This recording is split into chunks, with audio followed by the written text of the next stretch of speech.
Waalaikumsalam warahmatullahi wabarakatuh.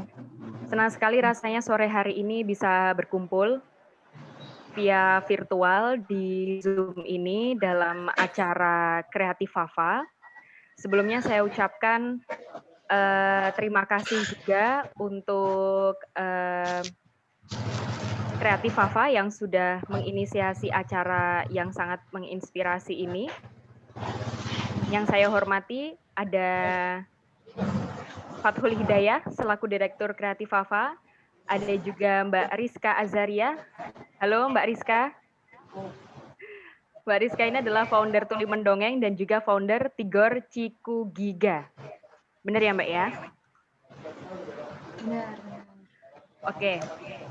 Saya juga mengucapkan terima kasih untuk semua peserta yang sudah meluangkan waktu sore hari ini untuk mengikuti acara menumbuhkan minat baca anak sejak dini. Pastinya ini sangat tema yang sangat penting ya untuk di era sekarang ini, era digitalisasi, perkembangan teknologi udah mulai berubah. Nah, ini bagaimana sih agar minat baca anak itu tetap ada, kita juga bisa berkontribusi untuk meningkatkan minat baca anak sejak dini. Nah, sebelumnya memang isu-isu tentang minat baca ini sudah banyak dibahas. Tapi pada sore hari ini, insya Allah yang habis ikut istilahnya apa ya ini ya, diskusi sore hari ini bisa kemudian mendapatkan ilmu dan juga bisa langsung mengaplikasikan ilmu yang didapat sore hari ini di keseharian atau bisa langsung praktek kepada anak-anak atau kepada murid-murid yang mungkin ini nanti ada guru ya, salah satu pesertanya ini bisa langsung diaplikasikan. Oke, pada sore hari ini kita akan ngobrol biasa aja, ada Mbak Rizka Azaria, pastinya kalau dilihat dari latar belakang Mbak Rizka Azaria ini sangat konsen sekali terhadap kegiatan untuk menumbuh kembangkan minat baca. Kalau saya kepoin nih ya, kalau saya kepoin dari medsos Mbak Rizka itu aktif bercerita, aktif mendongeng juga. Selain itu, Mbak Rizka ini juga aktif di ACT, Aksi Cepat Tanggap Mendongeng juga. Wah, saya kayaknya perlu nggak cukup untuk 1,5 jam ya ngobrol sama Mbak Rizka ya. Terus juga Mbak Rizka ini sudah banyak menulis buku anak. Nah, ini saya juga penasaran sih, dengan cerita Mbak Rizka, bagaimana menulis buku anak, kemudian menciptakan Tuli Mendongeng, kemudian Tigor Ciku Giga, itu juga bagaimana perjuangannya, pastinya akan sangat menarik sekali. Dan juga ada Fathul Hidayah yang selaku Direktur Kreatif Fafa, ini juga kalau saya kepo-kepoin ya dari medsosnya, dia sama sang suami ini kompak banget ya, kompak dalam mengembangkan kreativitas anak ya. Jadi kalau saya lihat dari medsosnya itu mereka sering ngumpulin anak-anak bermain, belajar, kayaknya asik banget gitu ya. Nah, ini kayaknya cocok sekali sore hari ini kita gali ilmu-ilmu kepada beliau-beliau yang semoga ilmunya ini bisa kita aplikasikan di keseharian khususnya untuk menumbuh kembangkan minat baca anak sejak dini. Oke, sebelumnya saya juga akan membacakan CV atau kurikulum vitae-nya Mbak Rizka Azaria. Jadi untuk yang belum tahu Mbak Rizka Azaria ini ya, saya akan bacakan. Ini saya pertama kali baca namanya Mbak Rizka Azaria ini saya pikir kelahiran USA, United States of America ya. Ternyata ini nama panjangnya Mbak Rizka ya, Mbak Rizka Azaria USAL. Oh, Nah, tapi memang kebetulan lahir di sana. gitu. Saya juga kayak gitu, wah ini jauh-jauh ya dari USA datang sore hari ini untuk ngisi acara Kreatif Fafa, keren banget. Ya semoga aja nanti juga diberi kesempatan ke USA ya Mbak Rizka ya. Bisa menggali ilmu di sana juga. Amin. Oke, jadi Mbak Rizka ini ternyata lulusan Brawijaya University. Dia adalah salah satu alumni dari psikologi ya atau psikolog.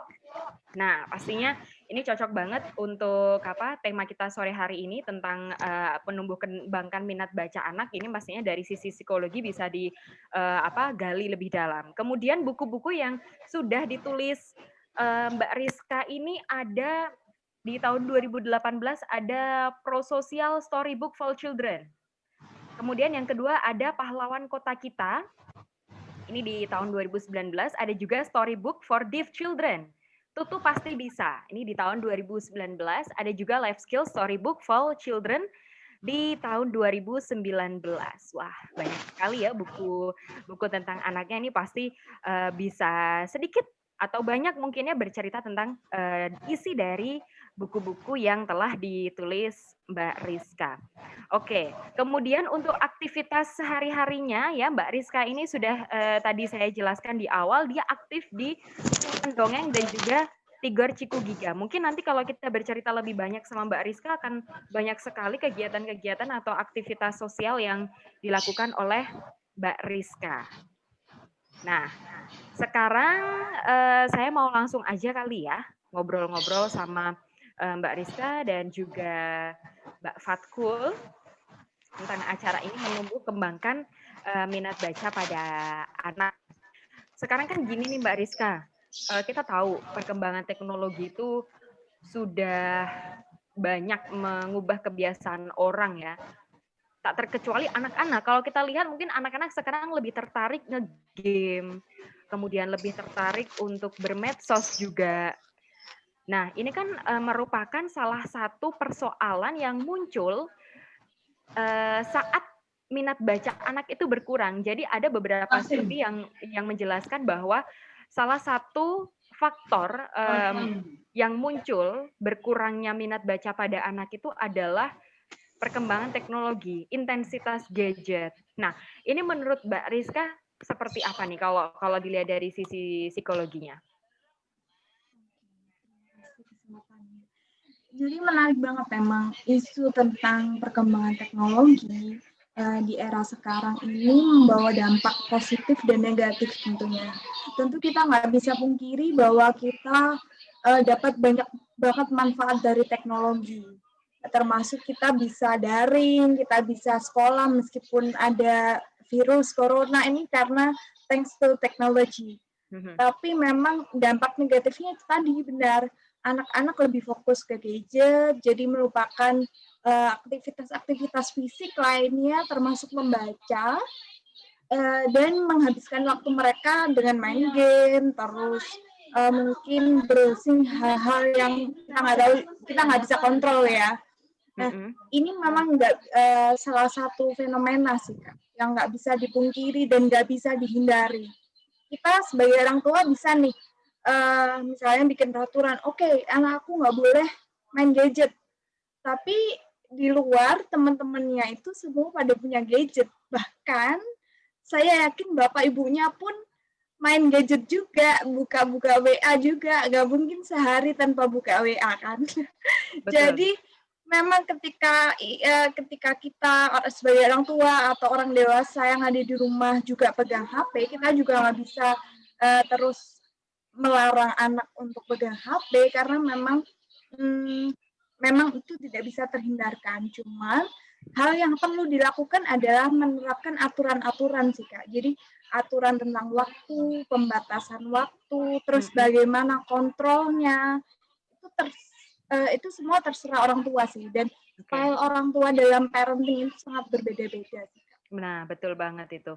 Nah, jadi memang di sini nggak lepas dari peran orang tua ya Mbak Rizka ya, untuk kayak tadi Mbak Rizka bilang, kalau anaknya main gadget otomatis dia ngelihat apa yang di sekeliling dia. Misalnya orang tuanya juga main gadget, dia akan otomatis melihat, ya kan?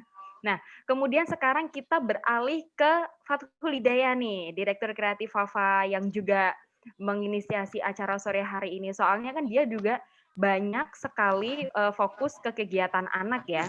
Khususnya juga bisa bercerita sedikit tentang pengalamannya mungkin untuk bagaimana sih caranya biar anak itu eee, tidak menggadget. Apalagi kan Mbak Fatkul ini juga sedikit banyak, langsung bertatapan dengan anak-anak. Ada kesulitan nggak kira-kira pas waktu ngajak belajar atau mungkin ngajak bermain, itu maunya HP-an terus. Nah itu pernah nggak sih Mbak Fatkul? Kalau masalah pengalaman sih ya, dulu, pernah tinggal di Bandung dan, anak-anak kan banyak yang main ke rumah gitu. Terus, kebetulan mungkin saya tidak tahu banyak ya bagaimana peraturan, orang tua mereka di rumah. Cuman posisi kalau datang ke rumah saya untuk main atau belajar gitu, mereka sama sekali tidak meminta gadget sih, nggak pinjam HP atau pengen mainan HP, enggak sih. Karena saya berusaha untuk, apa ya, kayak di rumah itu, banyak buku anak ya, kita memang saya dan suami itu memang kayak meluangkan atau mengalokasikan dana untuk membeli buku-buku anak, meskipun belum punya anak ya waktu itu. Dan berusaha untuk memfasilitasi mereka seperti, awalnya mereka cuman baca-baca buku, pengennya, "Bu, mau baca buku ini dong, mau baca buku ini dong Tante," kayak gitu. Tapi lama-lama ternyata masing-masing anak kan berbeda-beda ya, jadi ada kayak ketertarikan minat yang berbeda. Jadi ada yang suka baca buku karena di rumah memang suka baca buku, dan ada yang suka gambar, ada yang suka memang eksperimen atau percobaan percobaan sains gitu. Tapi akhirnya saya mengamati sih dari mereka, saya belajar banyak karena saya kan tadinya nggak punya basic atau tidak punya latar belakang untuk menghadapi anak-anak. Cuman kebetulan waktu saya tinggal di Bandung, saya stay di rumah karena suami kerja, dan nggak tahu kenapa saya waktu itu anak-anak sekitar tuh main ke rumah, terus rasanya kayak terharu gitu karena kayaknya aku galak deh, tapi kok tiba-tiba anak-anak main ke rumah gitu. Terus awalnya Oke. baca buku, terus akhirnya saya tanya, "Kalian suka apa?" gitu. Akhirnya saya menyediakan kayak krayon, buku gambar gitu. Terus lama-lama ada beberapa buku yang memang kayak eksperimen gitu, kayak percobaan membuat kapal, percobaan apa gitu. Akhirnya kita memfasilitasi untuk, ya mungkin terbatas ya, cuman kami memfasilitasi mereka untuk mereka bisa menyalurkan apa yang mereka inginkan gitu sih. Oke. Jadi dari kalau saya lihat dari pengalamannya Mbak Fatkul ini, Mbak Fatkul mengikuti apa yang diinginkan si anak, kemudian mencoba untuk memfasilitasi, begitu mungkin ya? Nah, kemudian Sebenarnya ke mereka heeh, sebenarnya mereka tidak ini ya, tidak maksudnya nggak bilang kalau oke. ya Mbak Fatkul dilanjut. Sebenarnya mereka nggak minta gitu sih, saya pengen ini, enggak. Cuman saya melihat aja kayak mereka ketertarikannya kemana gitu. Karena ketika main ke rumah saya juga ada anak yang satunya suka baca, satunya suka Mhm, menggambar, satunya mhm. suka eksperimen, saya biarkan aja sih gitu. Oh, oke. Jadi berangkatnya dari situ ya Mbak Fatkul ya. Oke, kemudian ke Mbak Iya. Rizka lagi nih. Kalau, berdasarkan ceritanya, Mbak Fatkul tadi ya, sesuai dengan pengalamannya dia, langsung berinteraksi dengan anak, maksudnya mulai dari nol sehingga jadi kreatif Fafa ini, menurut, Mbak Rizka itu sebenarnya mudah nggak sih menumbuhkan minat baca pada anak? Kadang kan kita nih orang tua kayak udah, "Aduh capek, udahlah kasih HP aja," gitu. "Aku nggak telaten nih." Nah, kayak gitu. Itu gimana tuh, Mbak? Ada nggak sih tips atau mungkin, solusi dari Mbak Rizka sendiri untuk mengatasi hal-hal yang kayak gitu? Baik. Pertama, saya mau komentarin pengalamannya Mbak Fatul ini luar biasa nih waktu di Bandung, ngumpulin anak-anak di rumahnya buat main sepuasnya, mungkin ya memanfaatkan fasilitas yang ada.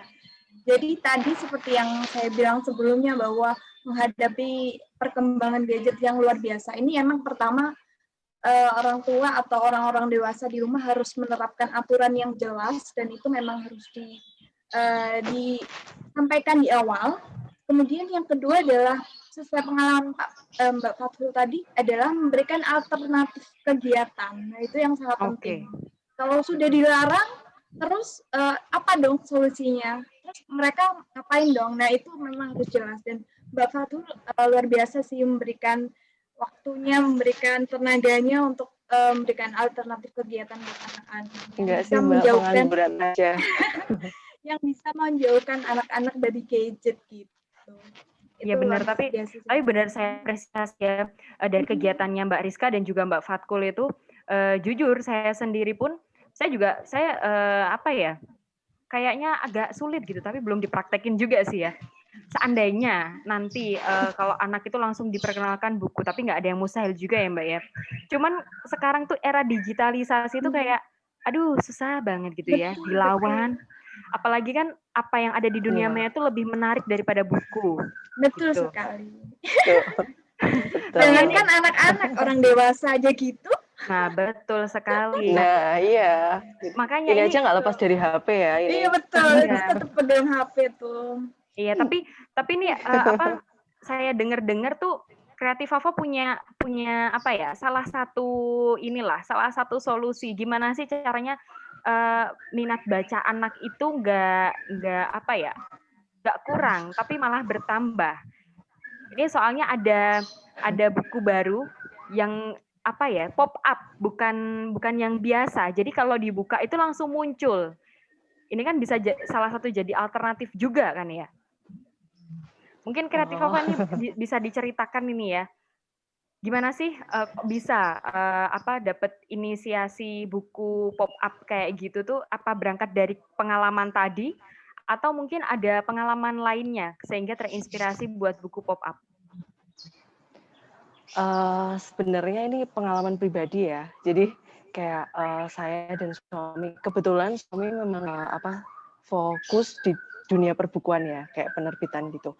Terus akhirnya selera saya berubah gitu. Yang tadinya saya tidak begitu terlalu detail untuk menilai sebuah buku atau memilih buku atau membeli buku, saya tidak banyak pertimbangan waktu itu. Cuman karena suami saya ngerti buku gitu, jadi akhirnya saya punya selera yang berbeda ya dari sebelumnya. Dan akhirnya kami menemukan beberapa buku pop up dan kami memang mengkoleksi buku pop up di rumah. Dan Masya Allah ketika anak-anak, jangankan anak-anak ya, dewasa aja ketika membuka buku itu kayak ekspresinya beda-beda, kayak kaget, kayak gemes, kayak wow bagus banget, wah bagus gitu. Jadi kita jadi mikir, berarti buku itu nggak melulu buku yang biasa kita baca gitu. Berarti dengan buku yang 3 dimensi, yang ketika dibuka langsung wow gitu muncul bentuknya, terus kita bisa melihat, selain melihat juga ketika kita buka melihat wow, kita juga bisa mengamati kan ini gimana sih buatnya, ini gimana sih kok bisa gini gitu. Jadi seakan-akan jadi kayak imajinasi kita akhirnya kan oh kayak gini gitu. Terus akhirnya saya dan suami ngobrol-ngobrol aja sih, ngobrol-ngobrol gitu.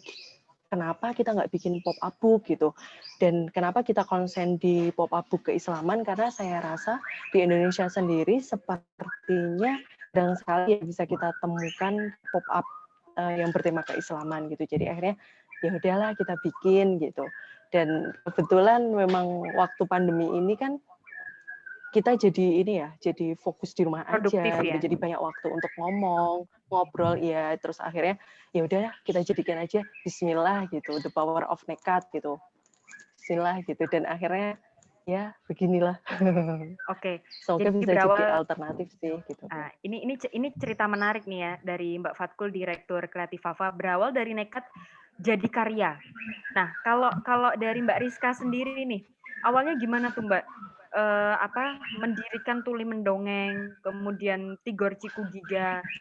Apa awalnya Mbak Rizka itu juga bisa bahasa isyarat, harus mempelajari bahasa isyarat dulu, atau malah langsung autodidak gitu pas waktu mengimplementasikan langsung bisa, atau kayak gimana Mbak? Mungkin bisa diceritakan nih. Jadi sebenarnya Tigor Ciku Giga sama Tuli Mendongeng ini agak berbeda ya ceritanya. Kalau Tigor Ciku Giga itu saya dirikan sama teman-teman karena kita ada background riset di bidang psikologi anak-anak. Jadi kita memang concern di mana bikin buku-buku yang berdasarkan teori dan psikologi anak gitu. Dan kalau tuli mendongeng ini karena pengalaman saya sih. Dulu tahun 2019 mungkin ya, saya sempat mendongeng di depan anak tuli, anak autis, anak yatim piatu dalam satu ruangan yang sama. Nah, di situ ada selain saya sebagai pendongeng, ada juga juru bahasa isyarat yang menerjemahkan bahasa lisan saya ke bahasa isyarat. Nah, waktu itu seperti biasa ketika mendongeng, saya juga selalu mendapatkan pengalaman menyenangkan, pun begitu juga dengan anak-anak. Saya bisa lihat dari raut wajah mereka. Cuman ada satu hal yang saya rasa berbeda dengan pengalaman-pengalaman mendongeng saya yang sebelumnya. Mereka ini ekspresinya itu telat gitu, Kak. Jadi mereka harus lihat KJBI dulu, baru ketawa gitu. Jadi agak delay gitu.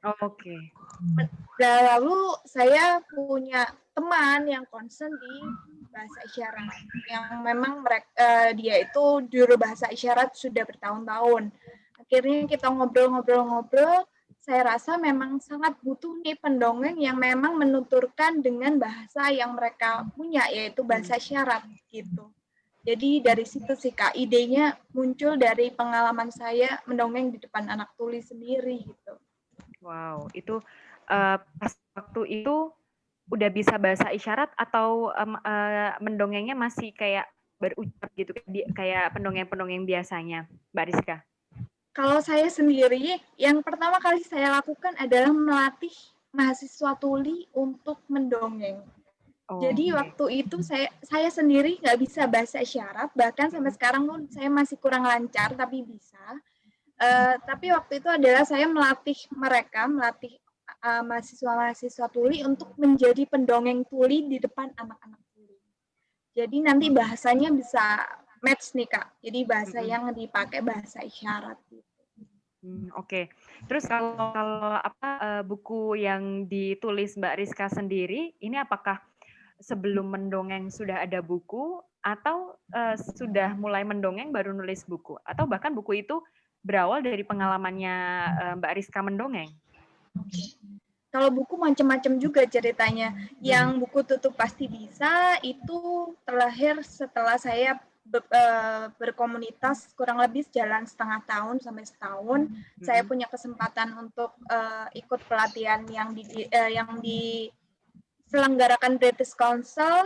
Terus kami punya kesempatan untuk bikin buku itu. Akhirnya kita bikin buku itu, buku cerita khusus untuk anak tuli. Karena memang kayaknya sejauh yang saya tahu, selama ini saya belum pernah menemui buku dongeng atau buku cerita berbahasa isyarat.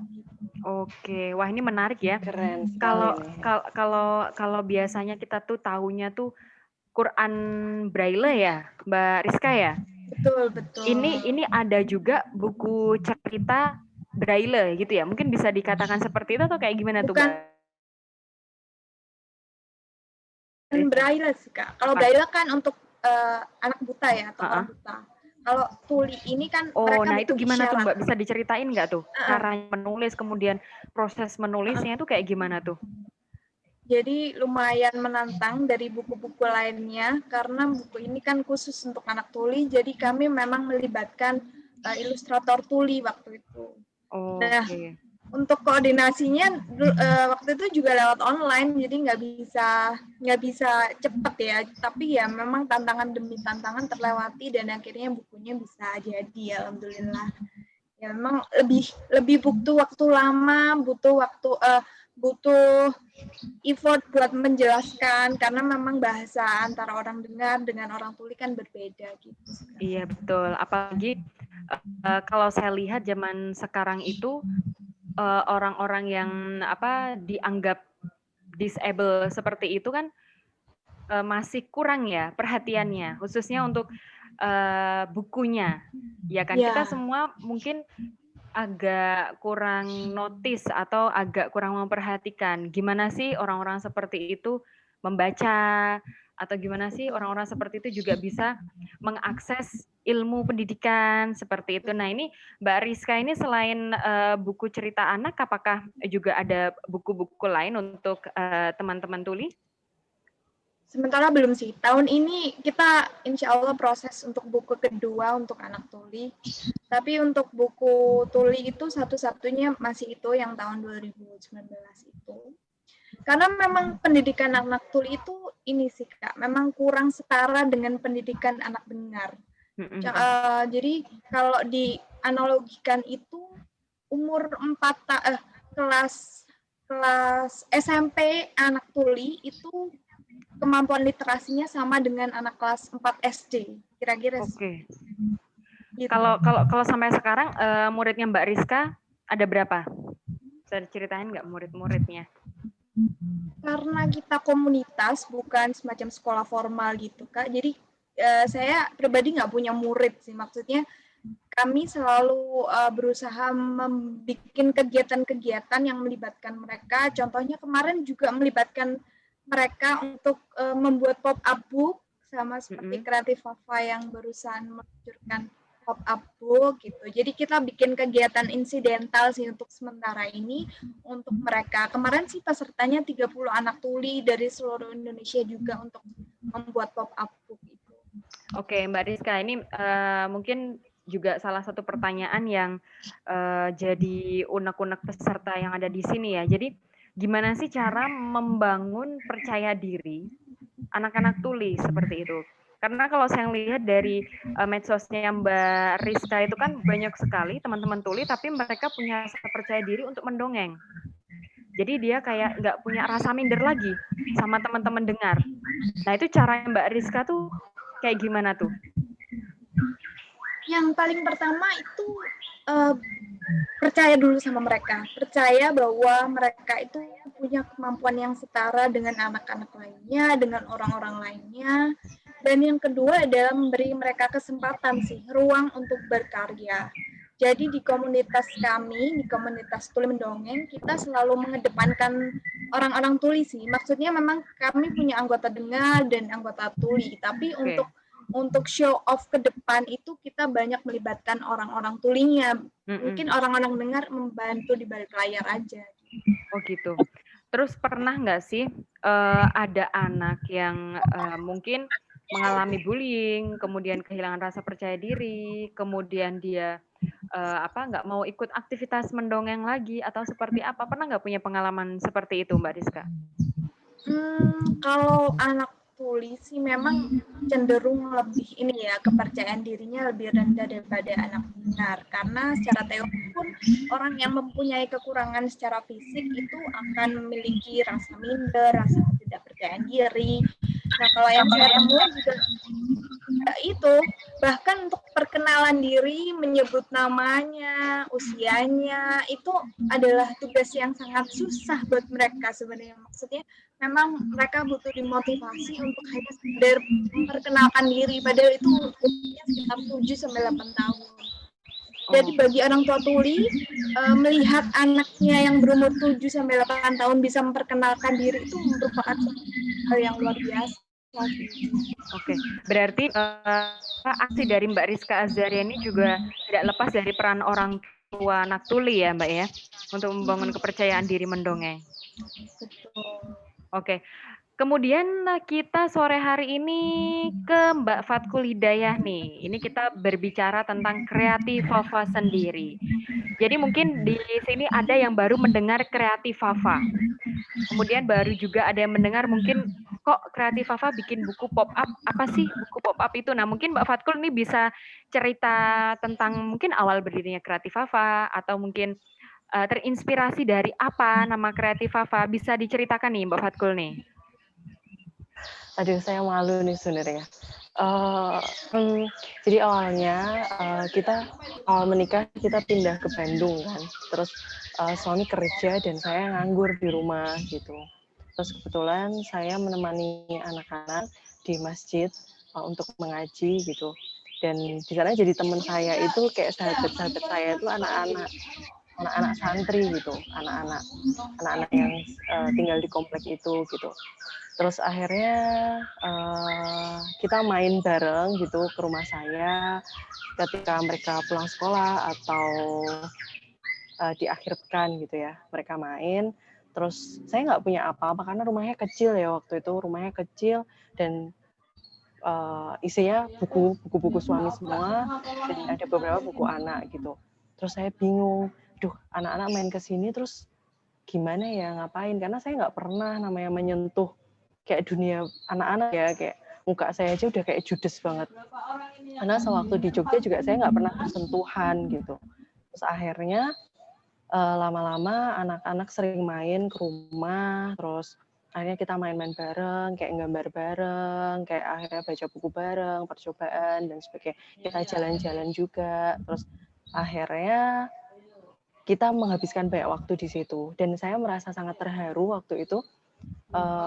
Kenapa seorang saya yang bukan siapa-siapa, ya memang waktu itu saya memang sarjana teknologi pertanian dan saya merasa saya tidak bermanfaat gitu.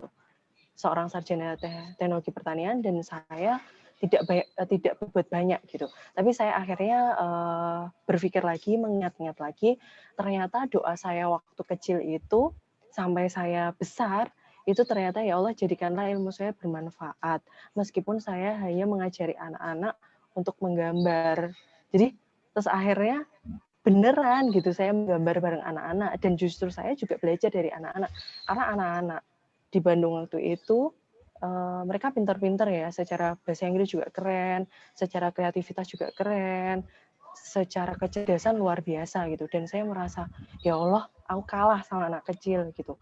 Dan saya belajar banyak dari mereka bagaimana kayak melihat mereka berkomunikasi satu sama lain, terus bagaimana mereka kayak nggak akur gitu bertengkar, kemudian dia berdamai lagi gitu. Saya jadi belajar banyak. Jadi hidup awal pernikahan saya adalah di Bandung dan saya belajar banyak dari anak-anak itu. Terus akhirnya saya merasa anak-anak ini spesial, anak-anak ini luar biasa gitu, telah mewarnai hidup saya gitu. Dan ya Allah mereka tuh kayak guru-guru saya gitu. Mereka sangat menghargai saya. Terus kayak saya terharu sekali ketika mereka sering mengirimkan surat gitu dan mengucapkan terima kasih gitu. Dan saya merasa ya Allah saya merasa diuangkan, saya merasa menjadi orang gitu. Dan ternyata untuk menjadi bermanfaat itu kita tidak perlu berpikir muluk-muluk ya, meskipun saya tidak bisa memberikan fasilitas atau memberikan media yang terbaik buat mereka, tapi rumah saya rumah saya bisa bermanfaat buat mereka berkumpul, mereka berkarya gitu. Dan saya bersyukur banget. Terus akhirnya saya rasa anak-anak di usia itu tuh senang juga gambar gitu. Dan kita ngobrol sama tetangga, sama teman-teman suami saya gitu. Gimana ya kalau kita ngadain lomba gitu. Nggak usah perlu banyak-banyak lah anaknya, karena saya tahu diri ya rumah saya itu kecil gitu. Terus akhirnya kita membuat lomba mewarnai awalnya. Bukan, lomba menggambar waktu itu. Dengan tema cita-cita. Dan antusias mereka tuh luar biasa. Dan saya itu merasa saya nggak punya keterampilan apa-apa gitu. Jadi anak-anak tuh benar-benar menuangkan idenya. Saya memang membuka dia untuk mendapatkan masukan atau apa gitu. Dan anak-anak tuh kayak Bu gini aja, Bu gini aja. Dari mendekor, dari menyiapkan semuanya, dari membuat pernak-pernik gitu. Itu tuh mereka semua gitu. Dan bisa dilihat kayaknya saya mengupload di Creativava ya. Itu wujudnya dekor mereka, wujudnya ya Allah mereka antusias. Jadi mereka itu mengadakan lomba menggambar itu tuh mereka juga panitianya dan mereka juga pesertanya. Jadi dari mereka untuk mereka juga gitu. Dan saya bisa melihat kayak antusias mereka, senyum bahagia mereka gitu. Dan ketika lomba juga mereka sangat antusias pagi-pagi. Belum mulai lomba aja udah datang ke rumah. Aku pengen niupin balon buat dekorasi di atas. Aku pengen ini, aku pengen itu. Semuanya gitu. Dan sampai konsumsi lomba itu pun dari mereka juga. Saya memang ada salah satu anak yang memang suka bikin puding gitu ya, dan saya konsumsinya dari kita pesan ke anak itu gitu, dan Masya Allah gitu, dan saya merasa dunia anak tuh luar biasa gitu, ketika kita mencintai anak-anak dan semesta pun akan mencintai kita gitu. Jadi itu luar biasa sih, sejarah kreatif Fafa itu saya sangat berterima kasih pada anak-anak yang mengajari saya banyak hal, dan mereka luar biasa gitu. Dan akhirnya ketika mengadakan lomba, kita perlu kan membuat nama, entah nama sanggar, nama komunitas, ataupun apa gitu, dan itu tuh kayak spontan gitu. Anak-anak kreatif, oke kreatif gitu. Terus apalagi ya, masa kreatif gitu, kayaknya nggak enak gitu. Terus akhirnya, oh ya ini kan rumahnya Fatkul sama Fatur, ya udah kreatif Fafa gitu, dan itu tuh spontan aja gitu. Akhirnya bikin kreatif Fafa, itulah lahirnya kreatif Fafa gitu. Jadi sebenarnya inisiasi atau inspirasinya bukan dari kita sih, dari anak-anak semua gitu sih.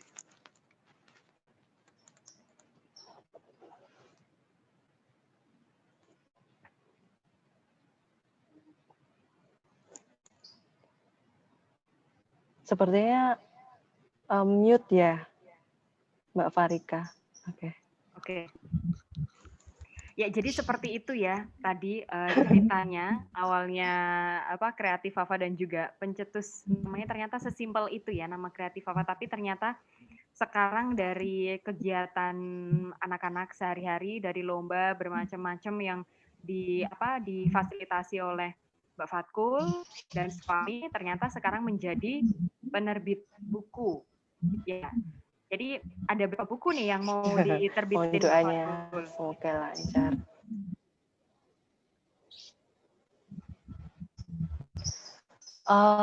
Untuk saat ini buku ini gitu, satu buku, dan ini alhamdulillah kita bertemu dengan teman-teman yang baik-baik, dan akhirnya kita bisa menerbitkan buku ini gitu sih.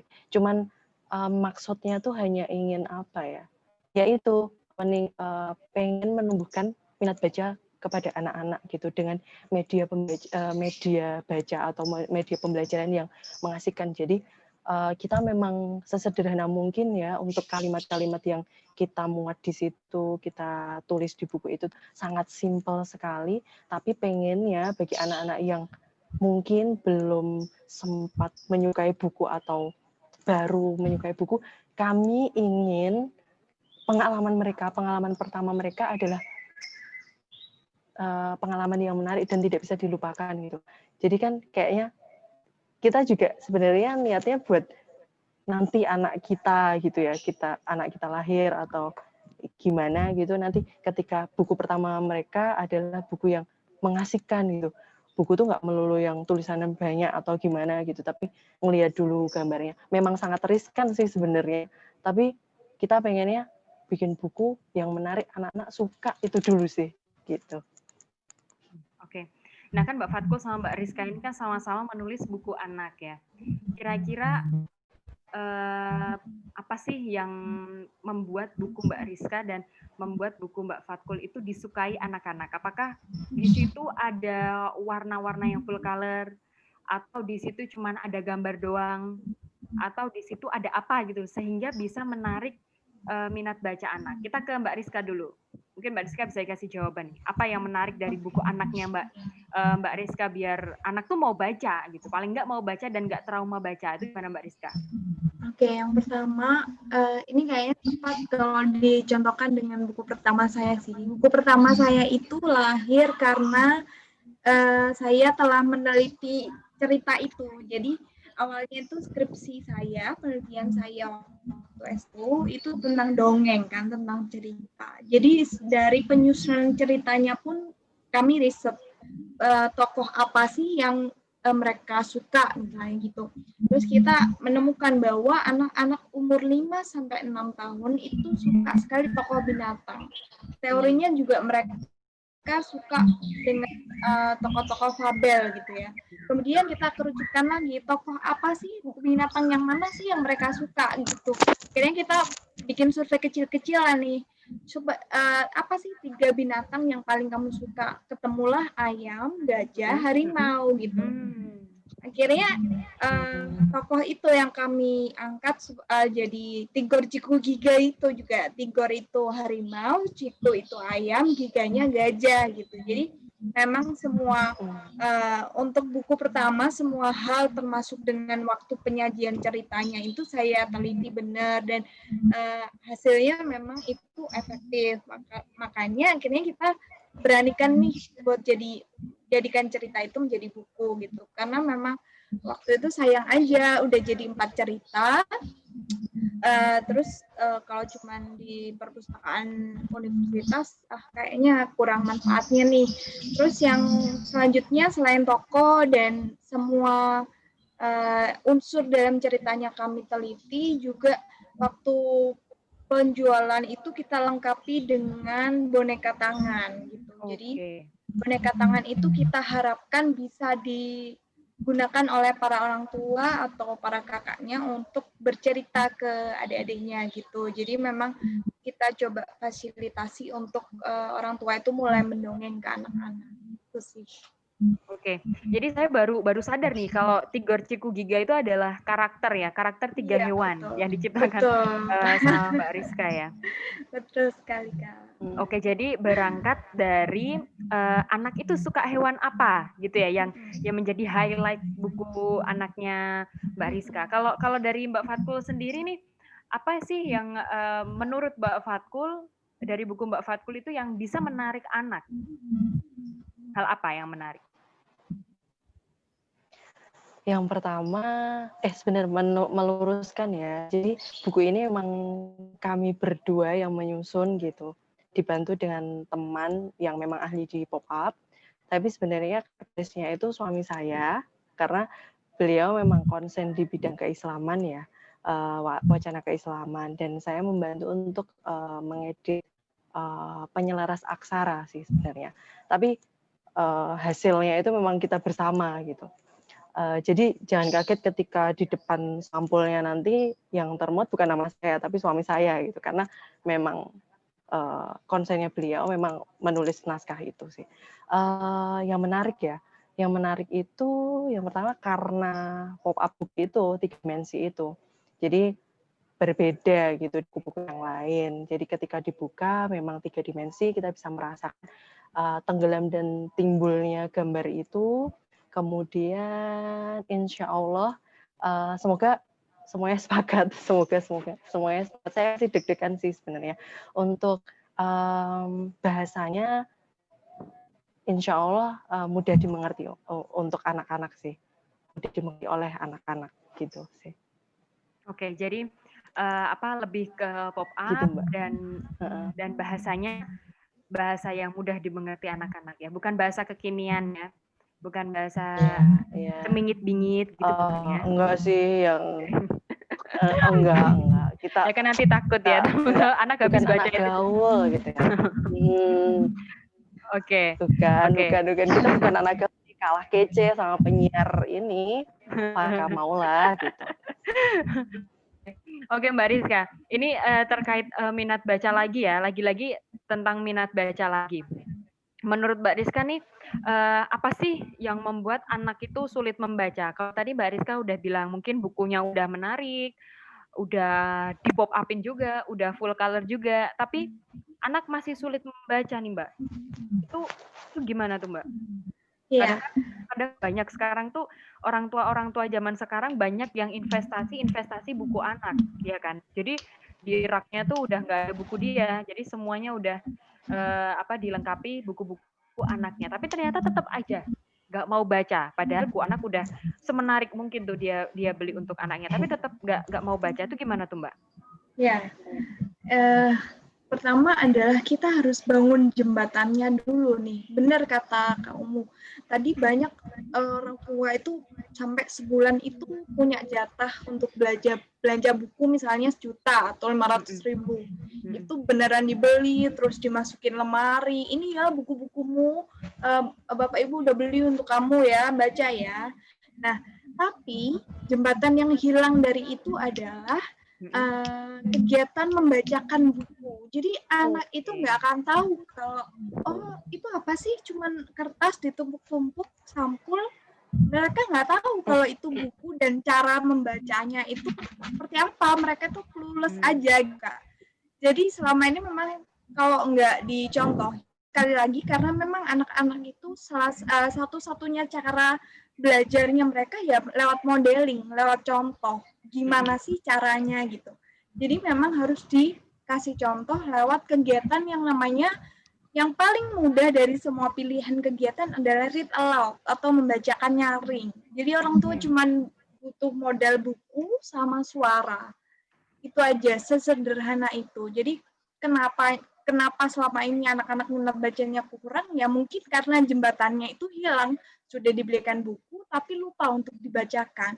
Lupa untuk dikenalkan cara membacanya gimana. Terus kan mereka juga nggak kenal huruf. Terus kita tuh untuk melakukan kegiatan yang menurut kita asing juga, jangankan anak-anak kita juga males gitu kan, karena kita nggak tahu caranya.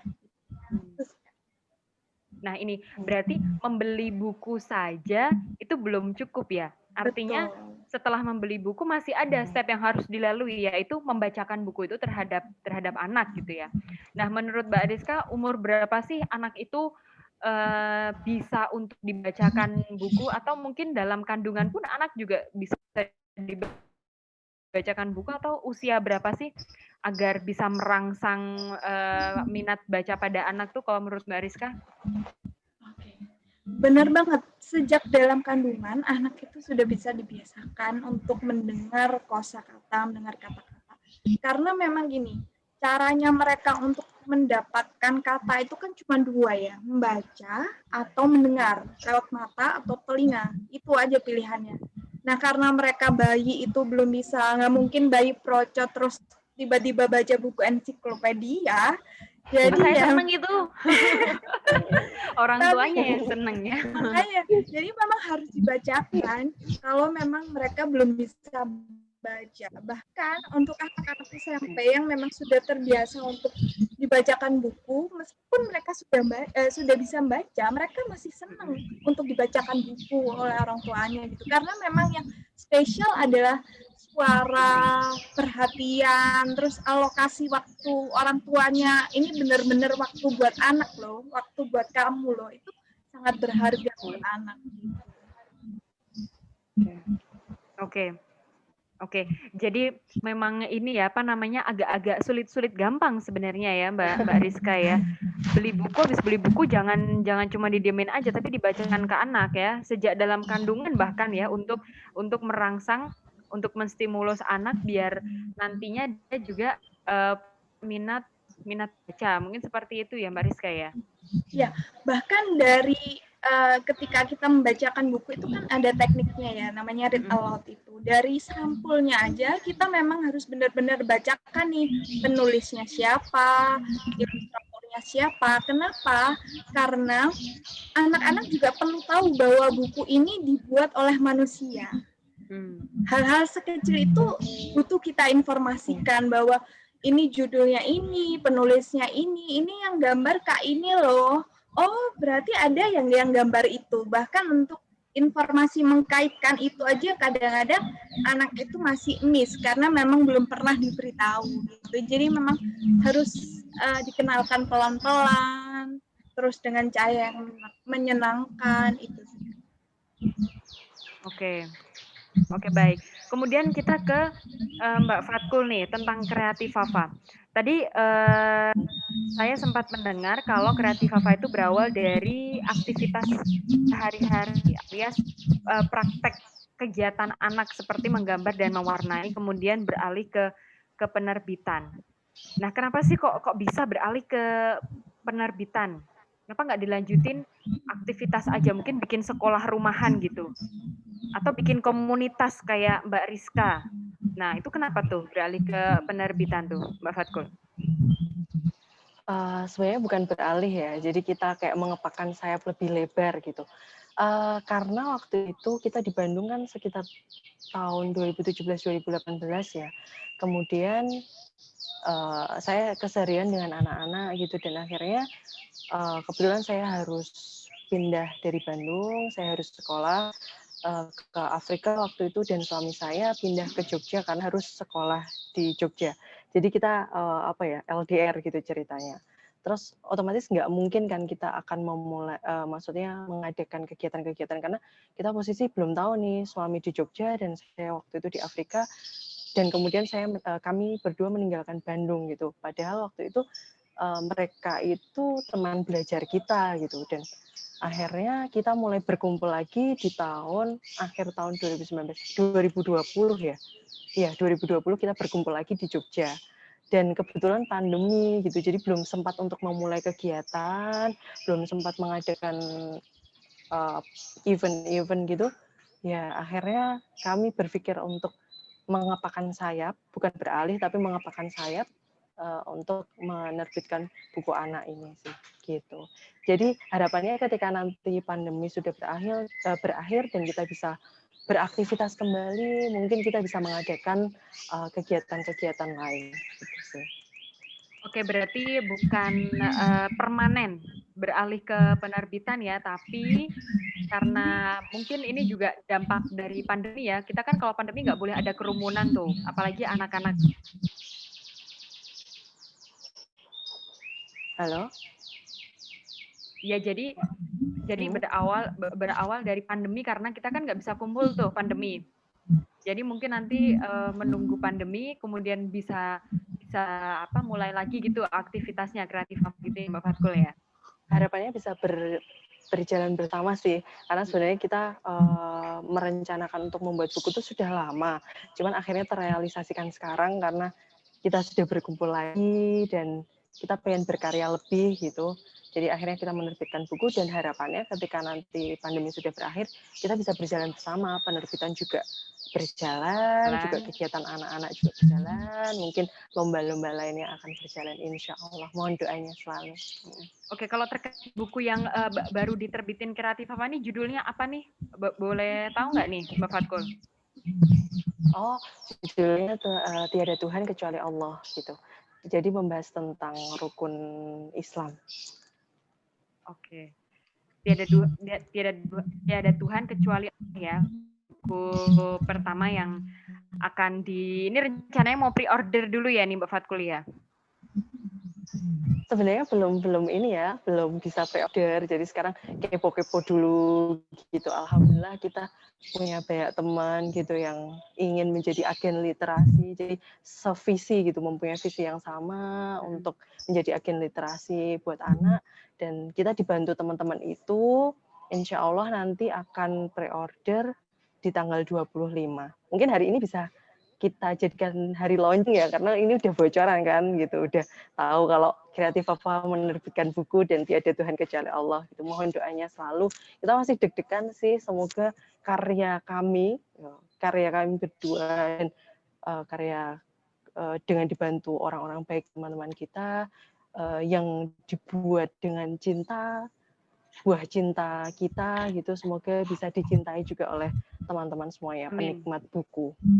Amin. Amin. Ya. Nah, ini mungkin karena ini ada pembicara yang pas banget di bidang buku, di bidang anak, ini peserta mungkin ada yang mau bertanya nih, kita buka sesi tanya jawab gak nih? Fatur. Boleh, Kak. Monggo. Nah, ini untuk peserta. Bisa nanti gitu. Nah, ini untuk peserta, mumpung ada Mbak Rizka Azaria nih yang pengalamannya cukup luar biasa di bidang literasi anak, kemudian juga ada Mbak Fatkul Hidayah yang juga punya pengalaman yang luar biasa tentang mendidik anak. Ini mungkin ada 1 atau 2 peserta mungkin di batch pertama yang mau bertanya. Silakan saya buka. Ya, Mbak.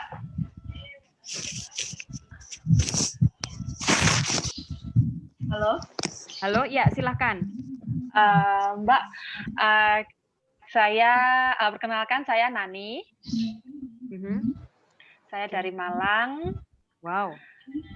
Saya ibu dari 1 anak dan bekerja sebagai guru TK. Saya mau nanya sama Mbak Rizka. Benar Iya, namanya Mbak Rizka ya? iya Mbak Rizka. Ya, saya juga penggemar anak dan penggemar membacakan kepada anak. Salah satunya anak saya sendiri ya, Mbak ya. Tapi mungkin karena kesibukan dan karena urusan lain satu hal, jadi mungkin sempat berkurang intensitas membaca itu kepada anak saya. Nah, sekarang saya sudah mulai mengoleksi lagi buku-buku.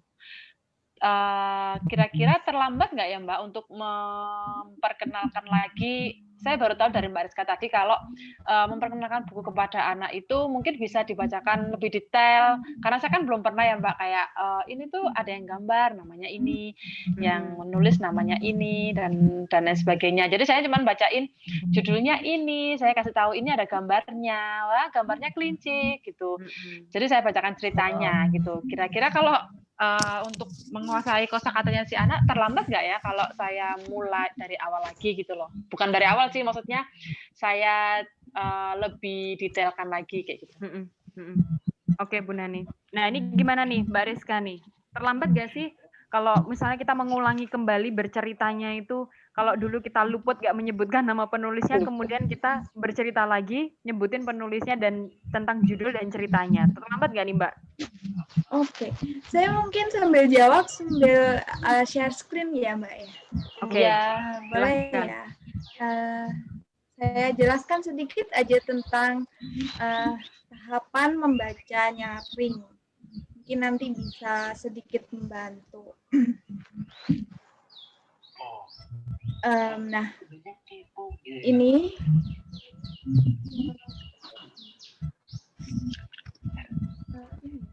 Capture-nya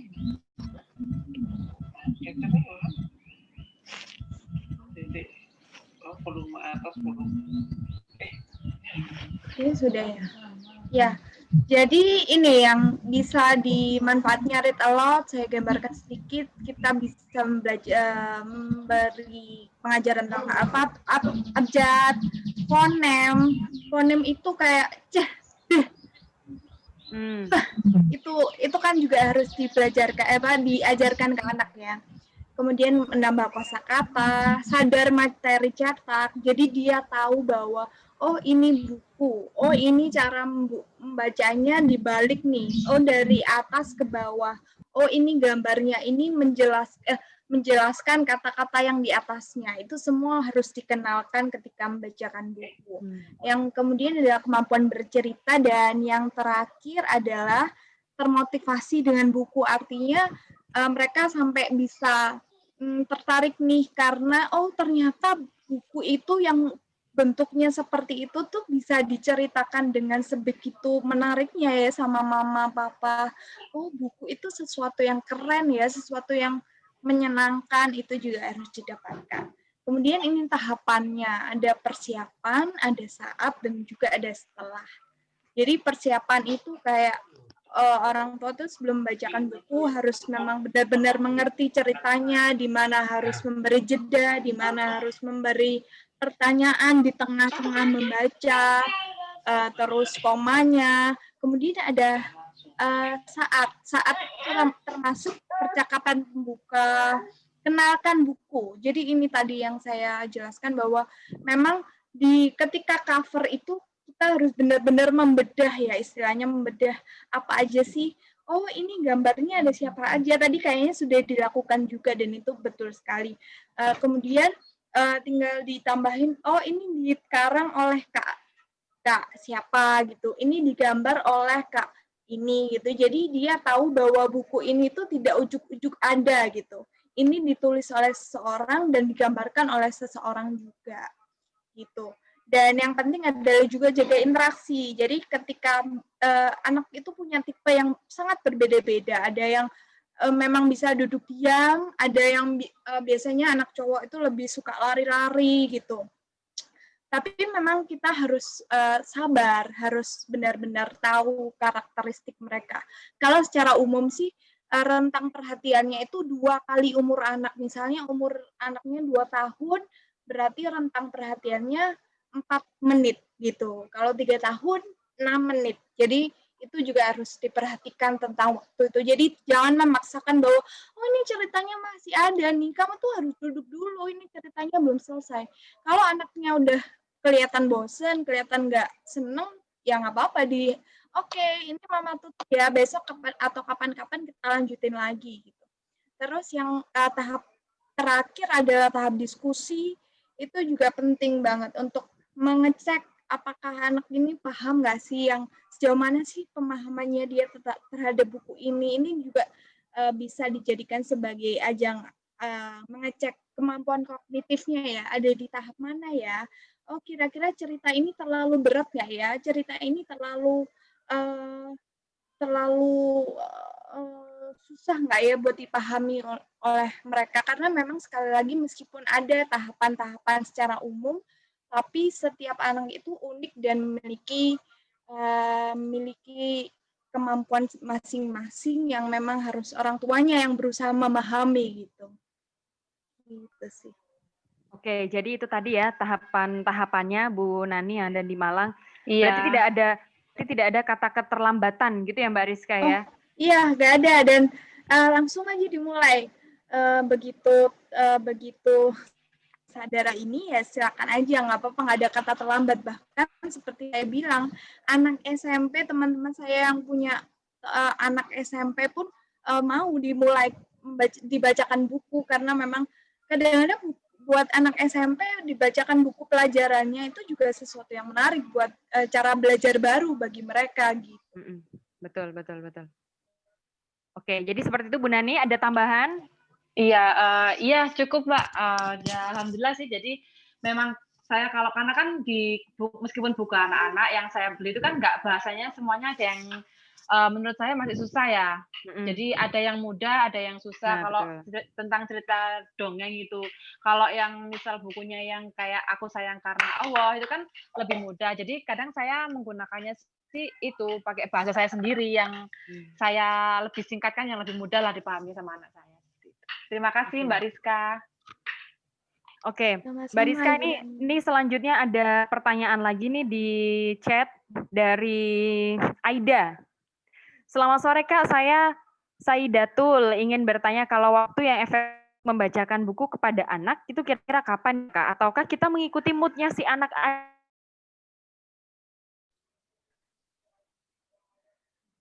Halo, sinyalnya ya? Halo? Oke. Nah, ini gimana nih? Waktu efektifnya kapan nih, Mbak Rizka? Okay. Kalau untuk pemilihan waktu, banyak orang mengatakan bahwa malam sebelum tidur adalah waktu yang sangat tepat untuk dijadikan momen membacakan buku ke anak, itu sih biasanya. Tapi tidak hanya waktu itu.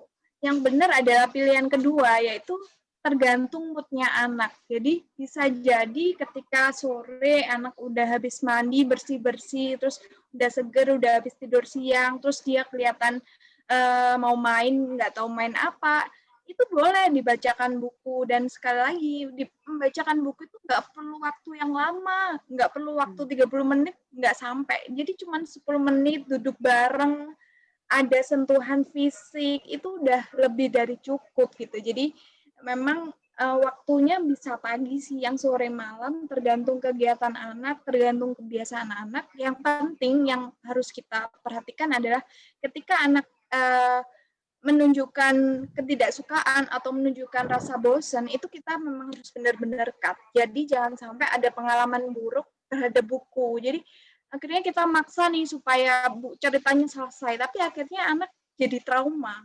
terhadap buku. Buku itu sesuatu yang bosenin, nah jangan sampai terjadi seperti itu. Oke, nyambung tadi ya pertanyaan-pertanyaan yang tadi nih Mbak Rizka. Mungkin nggak sih kayak misalnya ada bedanya nggak sih antara diceritain sama orang tua, kayak misalnya kan sekarang masih ada program-program radio kayak dongeng si anak, gitu, dengerin dongeng, jadi kita kayak ngirim, itu ada bedanya nggak? Atau mungkin secara emosional lebih ke yang menceritakan tuh orang banyak? Kan radio itu bisa jadi alternatif, Mbak Rizka? Tentu ada bedanya, sangat berbeda. Jadi siapapun anak dimanapun pasti merindukan, yang paling dirindukan adalah suara orang tuanya. Meskipun orang tuanya baca bukunya, hari ini papa mau bacain judulnya Kancil, nggak seperti pendongeng. Biasanya kan pendongeng itu, halo anak-anak, hari ini Kariska, itu kan beda ya. Tapi ketika melihat sosok papanya yang tiap hari bekerja, terus mau duduk bareng nih sama dia, Tuhan, ada sini-sini papa pangku, duduk ya, papa mau ceritakan buku tentang si Kancil. Itu tuh sesuatu momen yang luar biasa. Karena selain membangun bonding, dia juga tahu, oh papanya ini menaruh perhatian nih ke dia, oh papanya nih mau nih spare waktu buat dia gitu. Jadi tetap papanya sih, tetap orang tuanya. Bahkan kita pun, saya pun sampai sekarang tetap pendongeng itu bukan untuk langsung ke anaknya ya. Saya selalu mendongeng itu agar untuk orang tuanya tuh, ayo yuk kembali mendongeng di rumah-rumah gitu. Mendongeng itu mudah dan sederhana dan bisa dilakukan kapanpun gitu. Oke, kemudian tentang mood si anak nih Mbak Rizka, apakah harus dalam sehari itu anak dibacakan buku? Kalau misalnya kita menurut mood anak, kan moodnya anak mungkin seminggu dia nggak mau baca buku gitu, itu gimana tuh Mbak? Nah, kalau seminggu dia nggak mau dibacakan buku, itu ada pertanyaan besar nih. Ada apa nih dengan buku? Ada momen apa? Yang pasti ada mereka anak itu merasa ada sesuatu yang nggak nyaman bagi dia ketika orang tuanya membacain buku. Mungkin itu tadi ada sedikit pemaksaan. Ada kamu harus duduk sini loh. Jangan lari-lari waktu bunda bacain itu, duduk di sini. Ayo dengarkan. Itu juga bisa. Kita harus tanya dulu, karena normalnya cerita-cerita sampai sekarang pun rata-rata anak itu selalu nagih, justru orang tuanya yang nggak punya waktu buat, orang tuanya capek abis kerja seharian di rumah masih ditagih bacain buku gitu. Itu sebenarnya masalah yang sering saya dengar sih. Kalau anaknya yang bosan dibacain buku, berarti kita harus ada pertanyaan nih, ada apa dengan buku, ada pengalaman nggak menyenangkan kah?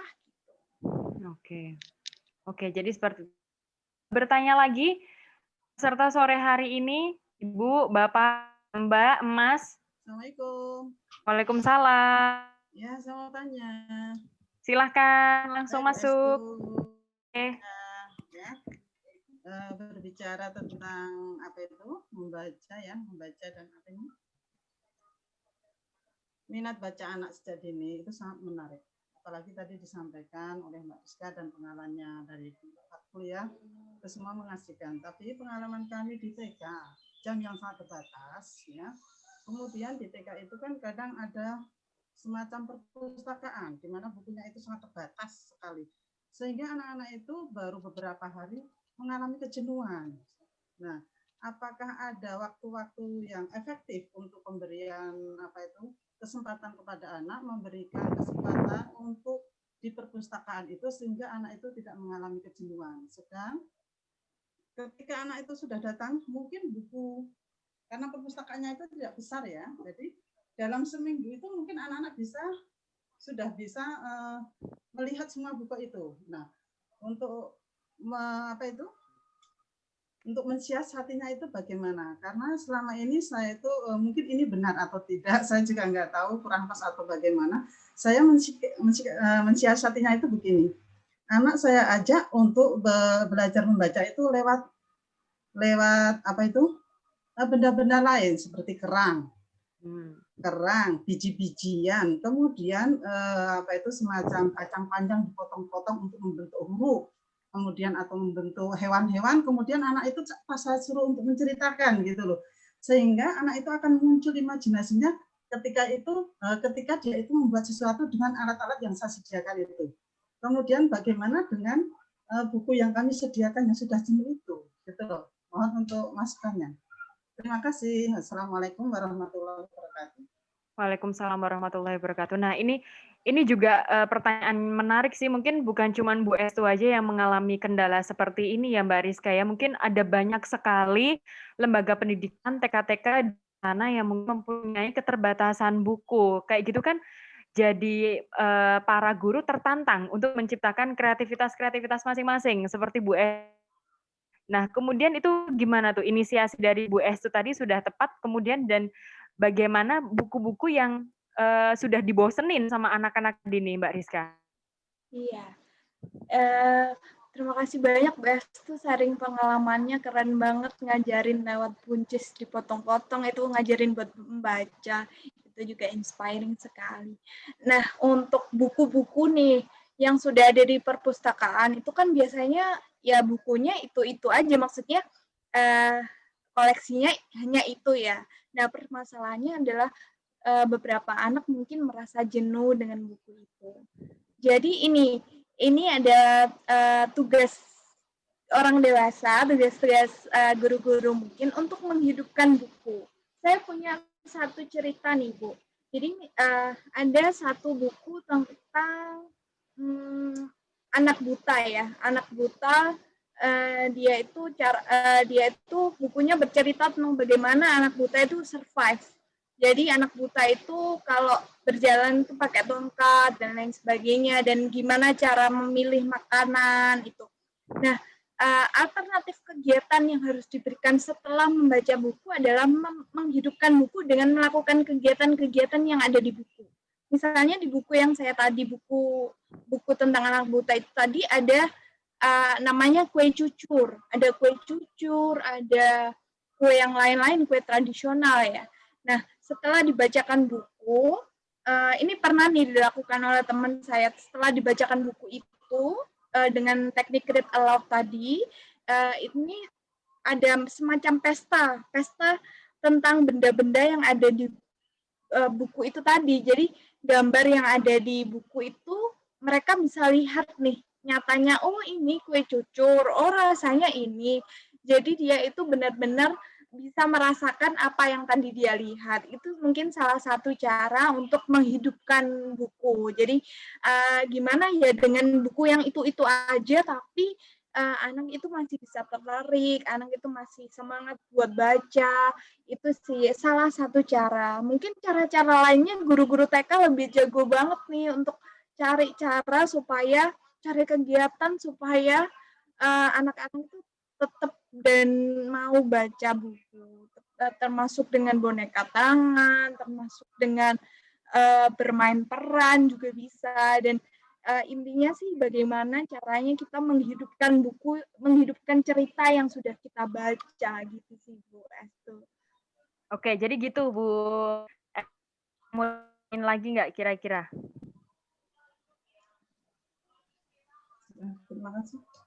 Terima kasih atas masukannya.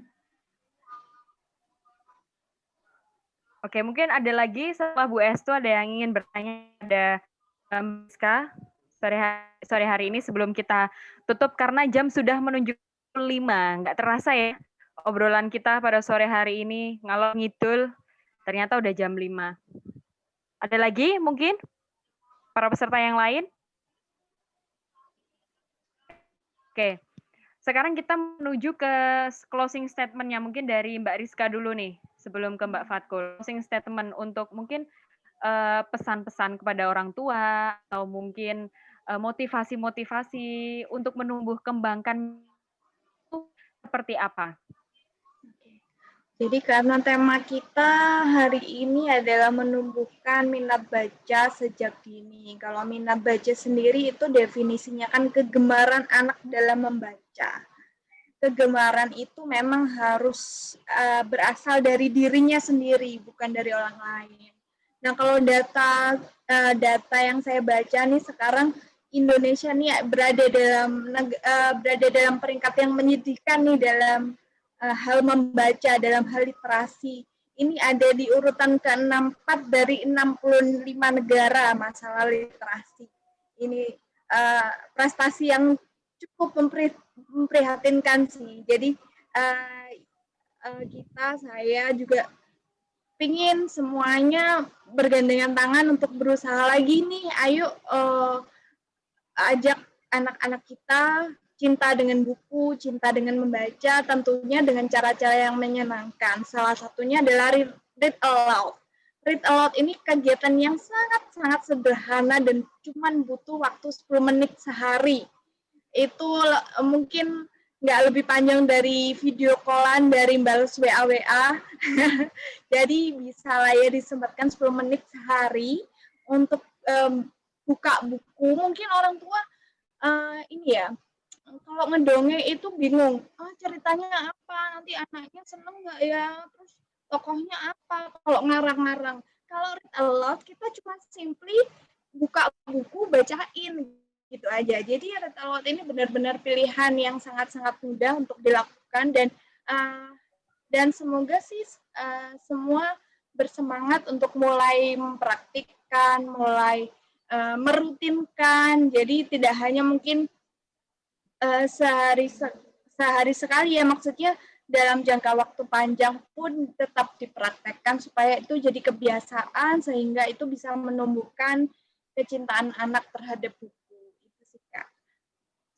Semoga itu juga motivasi saya sih sebagai ibu juga mungkin mulai mau mendongeng read aloud itu ya anak ya. Kemudian sekarang kita ke Mbak Fatkul nih. Ada nggak sih pesan-pesan untuk para orang tua dan untuk peserta pada sore hari ini Mbak Fatkul, khususnya untuk yang mau membuka pre-order buku barunya, alias ini kan launchingnya Mbak Fatkul nih. Mungkin ada pesan atau informasi terkait bukunya mungkin silakan kalau mau disampaikan.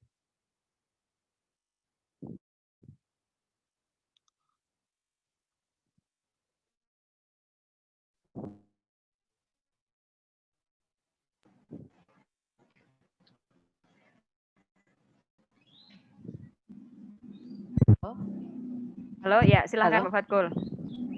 Iya, halo. Oh ya, singkat sih ya. Membelikan buku, menyediakan buku buat anak itu tidak cukup. Mendampingi anak untuk membaca buku itu sangat penting gitu. Harapannya Anda di luar sana bisa meluangkan waktunya untuk membacakan buku ke anak sih gitu. Jadi tidak berhenti pada membelikan buku saja, tidak berhenti pada mengkoleksi buku saja, tidak berhenti pada menyediakan saja, tapi menemani anak untuk membaca buku itu sangat penting gitu sih. Oh ya, untuk ini agak promosi gitu. Bagi yang penasaran sama produk buku pop-up dari Kreatif Fafa, Tiada Tuhan Kecuali Allah, bisa kepoin Instagram kami, Kreatif Fafa, dan mungkin Facebook Kreatif Fafa, fanpage, bisa kepoin di sana. Insya Allah nanti tanggal 25 Januari 2021 akan buka pre-order. Mohon doanya selalu, semoga lancar, semoga buah cinta kita ini bisa diterima oleh masyarakat, bisa dicintai oleh masyarakat, dan setidaknya hal kecil ini yang bisa kami lakukan untuk membantu anak-anak mempunyai keinginan atau mempunyai minat untuk membaca buku. Gitu aja sih. Mohon doanya selalu. Ya, selalu sukses untuk Kreatif Fafa ya. Terima kasih sekali Mbak Rizka Azaria dan juga Mbak Fatkul Hidayah atas waktunya sore hari ini. Banyak sekali ilmu, banyak sekali pengalaman yang bisa kita pelajari dari sore hari ini. Semoga bermanfaat dan jangan putus asa dalam perjuangan untuk menumbuhkan minat baca pada anak sejak dini. Tetap semangat untuk para orang tua. Terima kasih untuk para peserta yang sudah meluangkan waktu sore hari ini. Saya tutup acara sore hari ini dengan bacaan Alhamdulillah. Alhamdulillahirrahmanirrahim. Wassalamualaikum warahmatullahi wabarakatuh.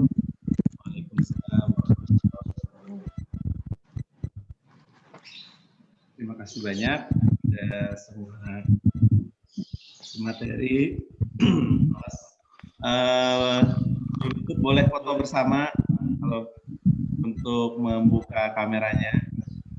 Saya ingin mengabadikan.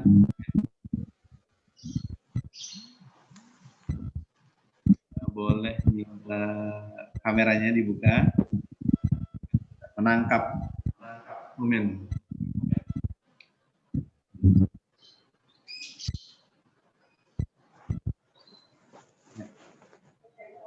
Saya kayaknya order sendiri ya.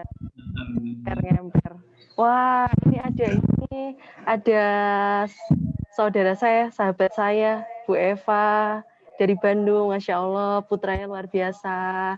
Namanya Dek Farah dan Dek Fatia. Salam kangen dari kami berdua. Oke, siap. 1, 2, 3. Sekali lagi ya.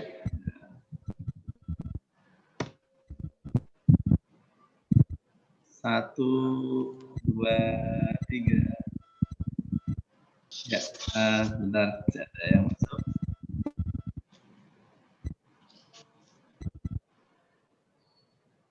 Oke. 1,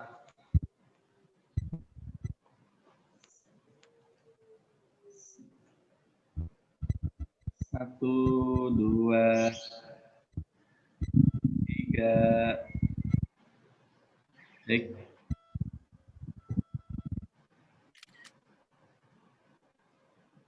Ya, terima kasih banyak atas semua kehadirannya, terutama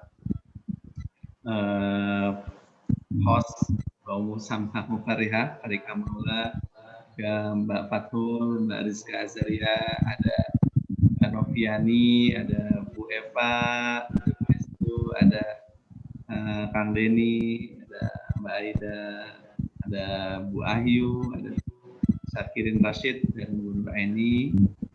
Nah, terima kasih semuanya. Semoga apa yang kita diskusikan sore hari ini diberi berkahan oleh Allah, beri manfaat. Amin.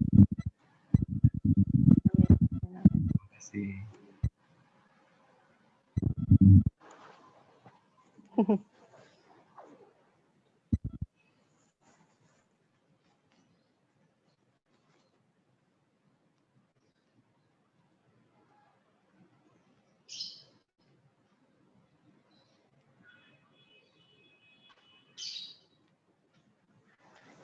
Terima kasih Mas Yayan, Mbak Indah, Dek Askara, banyak Bu Eva, Bu Estu, Kang Deni, Bude Ayu sepertinya ya.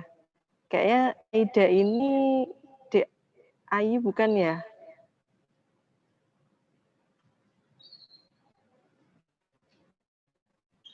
Oke.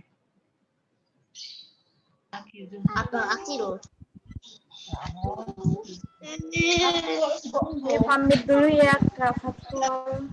Terima kasih banyak. Ya, Terima kasih banyak. ya, kreatif nafas. Sampai ketemu lagi di kesempatan. Assalamualaikum. Salam.